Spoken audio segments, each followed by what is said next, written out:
अखंडमंडलाकारं व्याप्तं येन चराचरं तत्पदं दर्शितं येन तस्मै श्री गुरुवे नमः। अज्ञानान्धस्य लोकस्य ज्ञानाञ्जनशलाकया चक्षुरुन्मीलितं येन तस्मै श्री गुरुवे नमः। श्री सत्यनारायण भगवान की जय।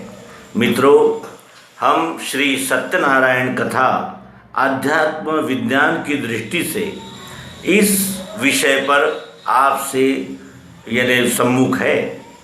यह अध्यात्म विज्ञान की दृष्टि से श्री सत्यनारायण कथा का मनन चिंतन सुप्रसिद्ध अध्यात्म विज्ञानाचार्या विदुषी माता रामसखी देवी इनसे प्राप्त हुई है और इसे हम तक पहुंचाने में हमारे क्रियाशील मित्र और मार्गदर्शक श्री गुरु नारायण जी त्रिपाठी, उन्नाव, उत्तर प्रदेश, इनकी भी महती भूमिका है। मित्रों, श्री सत्यनारायण कथा को अध्यात्म विज्ञान के दृष्टि से देने का क्या प्रयोजन हो सकता है?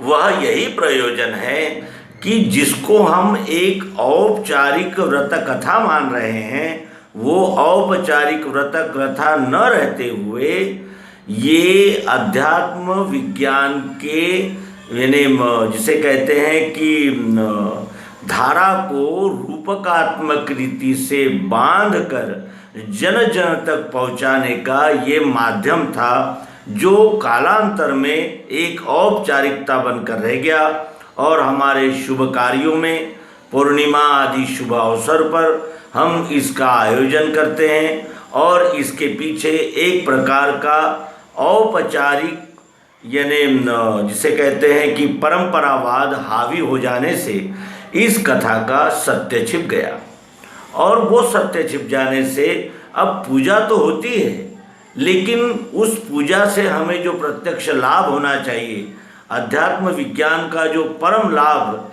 जिस लाभ के लिए हम पूजा अर्चना व्रत वैकल्य तीर्थ यात्रा अध्ययन अध्यापन ये सब करते हैं, वो नहीं प्राप्त हो रहा था और उसी की प्राप्ति के लिए इन अंकों के द्वारा सत्यनारायण कथा को अध्यात्म विज्ञान की दृष्टि से आप तक पहुंचाने का ये हमारा प्रयास है।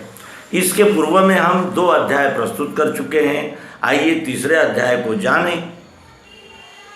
श्री सूत जी बोले, हे मुनि श्रेष्ठ, अब इसके आगे के व्रत करने वालों की बात को कहता हूँ।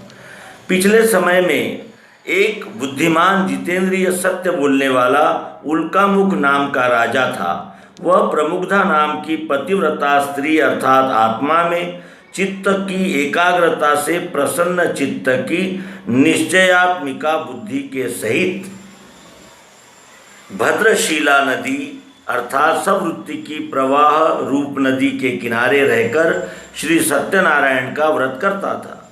एक समय वहाँ एक साधु वैश्य अर्थात वैश्य वर्ण का मनुष्य आ पहुँचा, जिसके पास बहुत साधन वाणिज्य के साथ में लिए था। सूक्ष्म दृष्टि से सद्गुण रूपी धन तथा स्थूल दृष्टि से मणिमाणिक आदि मुद्रा। वह वैश्य नौका को उसी स्थान पर रोककर राजा के पास गया। राजा को व्रत करते देखकर नम्रतापूर्वक प्रश्न किया, हे राजन, श्रद्धा भक्ति युक्त होकर आप यह क्या कर रहे हैं? आप सब मुझे इसी समय बतलाइए। राजा बोले, हे साधु, यह श्री विष्णु भगवान का पूजन सहित व्रत कर रहा हूँ। यह व्रत पारलौकिक अक्षय सुख तथा यह लौकिक शांति आनंद सहित पुत्रादि को देने वाला है। राजा के वचन सुनकर साधु प्रेम पूर्वक बोला, हमको सब पूर्ण रूप से समझाइए। हम भी आपकी तरह ऐसे ही व्रत करेंगे, क्योंकि अभी हमारे भी संतान नहीं है, अर्थात निश्चयात्मिका बुद्धि से प्रकट होने वाली स्वानुभव रूपी संतान इसके करने से अवश्य होगी। पश्चात सब अनुभव ग्रहण कर आनंद के कारण आगे व्यापार अर्थात सत्य की खोज को न जाकर घर लौट आया अर्थात अपनी स्त्री अर्थात बुद्धि से संपूर्ण विचार कर निश्चय किया कि जब संतान होगी अर्थात बुद्धि निश्चय में स्थिरता प्राप्त कर लेगी तब व्रत अर्थात उपदेश करेंगे। उसके बाद एक दिन प्रकृति निश्चय की बुद्धि रूप लीलावती पति के साथ आनंद चित्त से धर्म में तत्पर हुई और सत्यनारायण की कृपा से गर्भिणी हुई। इसका तात्पर्य आत्मा की निश्चय युक्त विचार में तत्परता से लगी। बुद्धि का आत्म विचार युक्त रहना गर्भ है।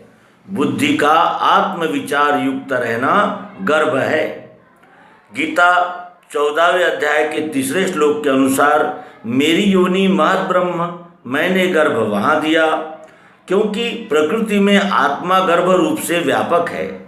10वें मास लीलावती के एक कन्या रत्न अर्थात प्रकृति के 9 द्वार, पंचतत्व अधिक 3 गुण अधिक 1 गुण साम्या, इनको पार कर अर्थात 9 को पार कर अक्षर ब्रह्मरूपी 10वें द्वार से निश्चयात्मिका बुद्धिरूप कन्या प्राप्त हुई। इसका ये आध्यात्मिक आशय है। हमने इस कथा को आध्यात्मिक आशय की दृष्टि रखकर सुनना है मित्रों। वह दिनों दिन शुक्ल पक्ष के चंद्रमा की भांति बढ़ने लगी, अर्थात आत्मबुद्धि का प्रकृति की 16 कलाओं में विकास होने लगा, इसलिए उसका नाम कलावती रखा। तब लीलावती अर्थात प्रकृति निश्चय की स्वकर्म रूप बुद्धि ने कहा कि पहले का निश्चय किया हुआ व्रत क्यों नहीं करते। साधु बनिया अर्थात बुद्धि के परे रहने वाला अहंकार उसने कहा कि हे प्रिय, इसके विवाह के समय अर्थात बुद्धि का पूर्ण विकास होने पर ही करूँगा। तदनंतर कलावती कन्या पितृगृह में बढ़ते हुए विवाह योग्य हुई, अर्थात क्षर अक्षर भावयुक्त बुद्धि का विकास होता गया। उसके बाद एक दिन सखियों के साथ अर्थात वृत्तियों के साथ निश्चयात्मिका बुद्धि का विकास देखकर धर्म के ज्ञाता अर्थात शुद्ध अहंकार रूप वैश्य ने कन्या को कुमारी देखकर विचार किया और तुरंत अपने प्रेमी मित्रों चित्त मन आदि से परामर्श कर दूत अर्थात वृत्ति को योग्य वर खोजने अर्थात विचार करने का आदेश दिया। साहूकार की आज्ञा पाकर दूत कांचन नगर में गया। वहाँ अर्थात स्ववर्ण कर्मयुक्त मानव समूह में एक वणिक पुत्र अर्थात ब्रह्मनिष्ठ को साथ लाया और उससे विधिवत अपनी कन्या का विवाह अर्थात बुद्धि का प्रकृति पुरुष की अभिन्नता प्राप्त। विवाह का अर्थ क्या है यहाँ? बुद्धि का प्रकृति पुरुष की अभिन्नता प्राप्त हो जाना। इस प्रकार विवाह कर संतोष किया। उस समय वैश्य उस उत्तम व्रत अर्थात व्रत विधि का पूजन अभ्यास सहित वितरण करने को भूल गया। तब श्री सत्यनारायण जी रुष्ट हो गए, अर्थात पुरुषोत्तम का अनुभव स्थिर नहीं रह सका। उसके अनंतर अब आगे क्रमशः आपको इस कथा को सुनाते हैं।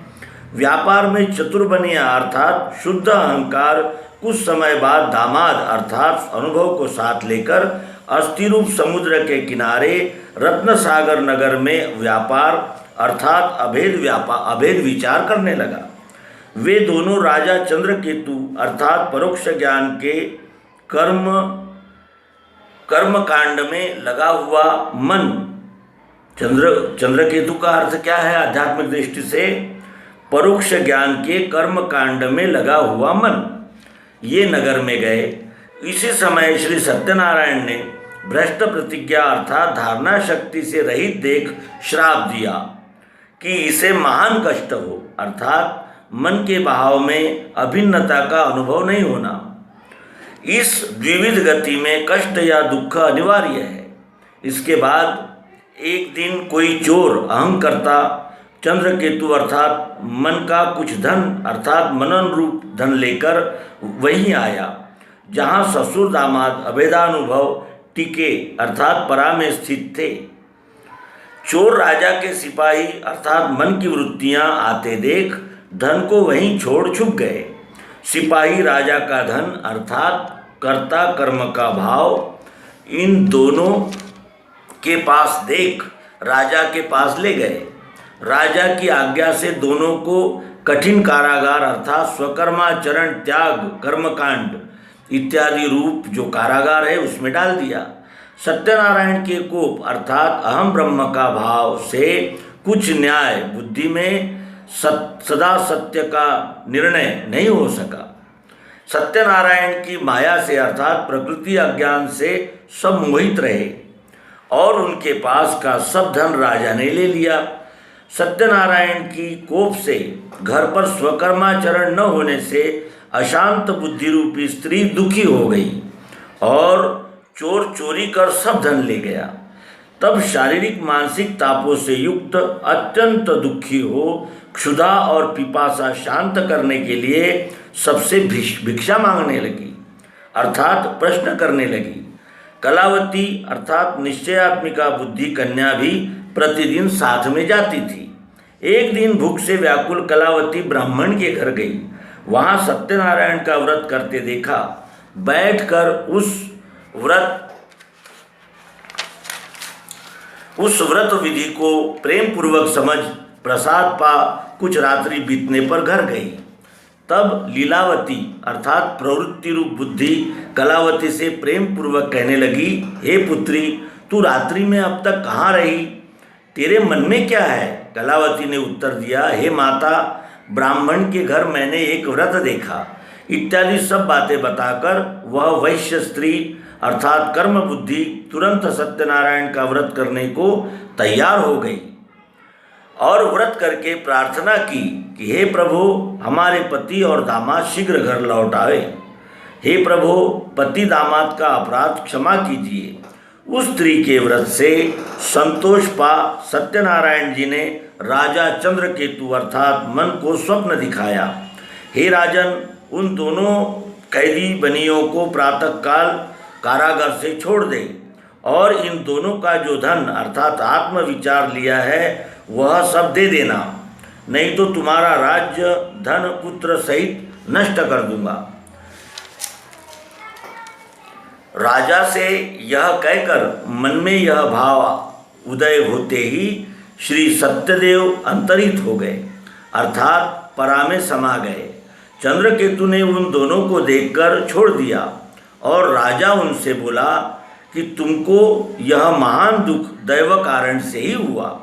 ऐसा कहकर बेड़ियां खुलवा अर्थात मनन द्वारा हजामत उबटन स्नान करवा दिया। इसका आध्यात्मिक अर्थ क्या है?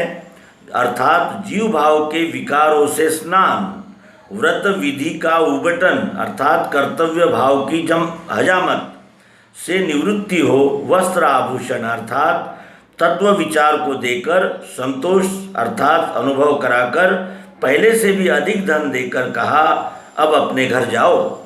राजा को नमस्कार कर धन्यवाद देकर वे दोनों अपने घर अर्थात निज स्वरूप स्थिति की ओर बढ़े।